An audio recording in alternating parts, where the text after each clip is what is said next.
de Sanabria de Jalisco, con el número 117, Julio César Zambrano de Jalisco, con el número 63, José Hernán Moreno de Jalisco, con el número 88, Mauricio Cortés de Jalisco.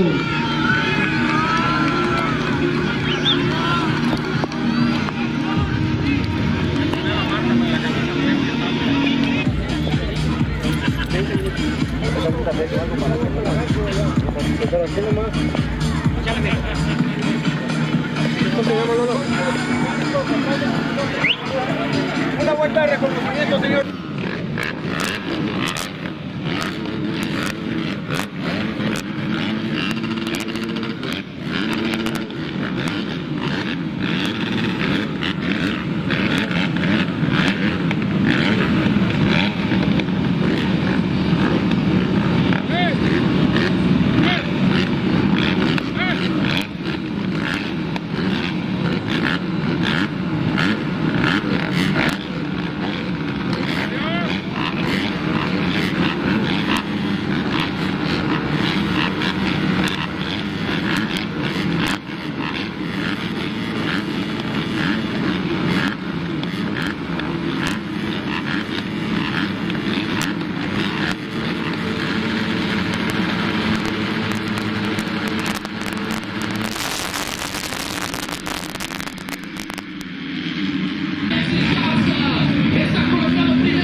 Vámonos a la punta de la carrera, sigue Alexis Garza dominando.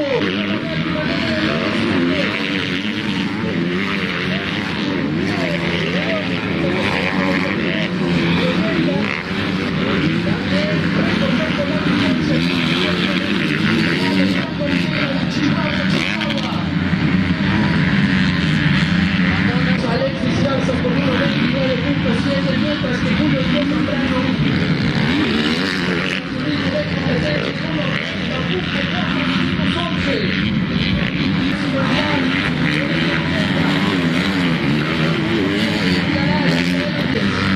José Hernández colocado, José Hernán Moreno con 2 vueltas. Aún no llegamos ni siquiera a la primera parte de la competencia.